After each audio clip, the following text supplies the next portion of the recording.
దయా చేస్తున్న ఈ రాజకీయ పార్టీలకి ఈ సమానతంగా ఈ ఆదివాసీ ప్రజా గర్జన నుంచి ధైర్యంగా చర్చిస్తున్నాం, ధైర్యంగా హెచ్చరిస్తా ఉన్నాం.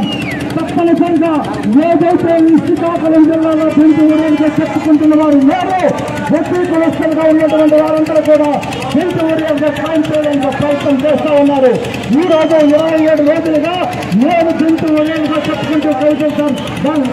కవితలో నివేదన చేస్తున్నటువంటి పెంచుకోవడాల తక్షణమే ప్రభుత్వం స్పందించి ఆ యొక్క దేశాన్ని తక్షణమే నిర్వహించగలిగిపోతే మరో తక్కువ విషయం తీసుకొస్తామని సందర్భంగా ప్రభుత్వానికి హెచ్చరిస్తా ఉన్నాం.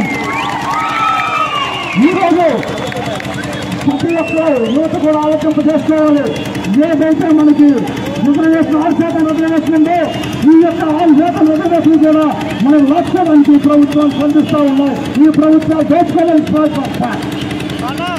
ప్రభుత్వాలు గదా చేస్తూ ఉన్నాయి. దయచేసి ఇప్పటికైనా ఈ యొక్క రాజకీయ పార్టీలు ఆలోచన చేసి తప్పనిసరిగా ఏదైతే నకిలీ పెంచుకోవాలని గతంలో ఎస్టీ శాస్త్రంలో లేరో వాళ్ళందరూ కూడా బీసీఏ వడ్డీ పిల్లలుగా గుర్తించి వాళ్ళకి సబ్సిడీ ఇవ్వాల్సిందిగా ఈ గర్భాలను చేయడానికి ఈ ప్రభుత్వానికి మేము డిమాండ్ చేస్తా ఉన్నాం. వదిలేదు లేదు. ఏదైతే 24 ఎన్నికలు వస్తే ఈ ఎన్నికల్లో ఈ శ్రీకాకుళం జిల్లాలో ఉన్నటువంటి 150,000 మందితో ఉద్యమాలు చేసి ఈ 10,000 మందికి ఉద్యోగం, ఈ 10,000 ఓట్లు కావాలా లేకపోతే ఆదివాసీ ఓట్లు 150,000 ఓట్లు కావాలా ఈ ప్రభుత్వం తెలుసుకోవాల్సిన ఉంది. ఈ రోజు జగన్మోహన్ రెడ్డి గారు కానీ అలాగే చంద్రబాబు నాయుడు గారు కానీ పవన్ కళ్యాణ్ గారు కానీ అందరూ కూడా ఆదివాసుల తరఫున హెచ్చరిస్తా ఉన్నాం.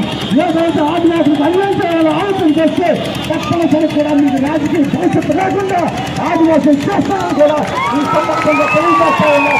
ముఖ్యంగా ఏదైతే రాజకీయ పార్టీలో ఏదైతే శ్రీకాకుళం జిల్లాలో ఉన్నటువంటి పుర్య విజయ్ గారు, పుర్య సాయిరాజ్ గారు కూడా పెంపు ఏరియాలుగా అలాగే బంగాళ నటు గారు కూడా పెంపు ఏరియాలుగా మేము వారికి మద్దతు ఇస్తున్నామని చెప్తే ఒక్కసారి ఈ కొనసాగుల్లో చూడండి ఆదివాసి దక్షిణ ఎలా ఉంది. ఆదివాసులు ఈసారి మీరు అలాగే దక్షిణ జరగబోతుందండి. 29 అక్కడ చూపిస్తాం.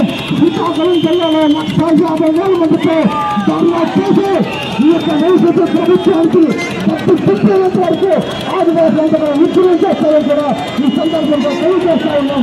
ఆదివాసి మిత్రులారా ఎవరు కూడా మనము సాంస్కృతికంగా రాజు చేద్దాం, సాంస్కృతికంగా ఉద్యమం చేద్దాం. చట్టాలు ఎక్కడ కూడా పోటీ చేస్తామంటే పోలీసు ఎన్నికల్లో సహకరిస్తున్నాం. దయచేసి ఏదైతే శ్రీకాకుళం జిల్లాలో ఎదురు దింపేరు వెళ్ళారో వారికి గుర్తించాలని కూడా ఈ సందర్భంగా డిమాండ్ చేస్తా ఉన్నాం. మా యొక్క డిమాండ్ మీద అమలు చేయకపోతే రేపటి ఎమ్మెల్యే నిధులు పిలుస్తాం. అలాగే ఈ రోజు శ్రీకాకుళం జిల్లాలో ఉన్నటువంటి పార్లమెంటు సభ్యులు సింగరాజు రామరాజు గారు కూడా పెంచుకోవడానికి మేము మద్దతిస్తున్నామని అనేక సందర్భాల్లో మాట్లాడుతూ ఉన్నారు.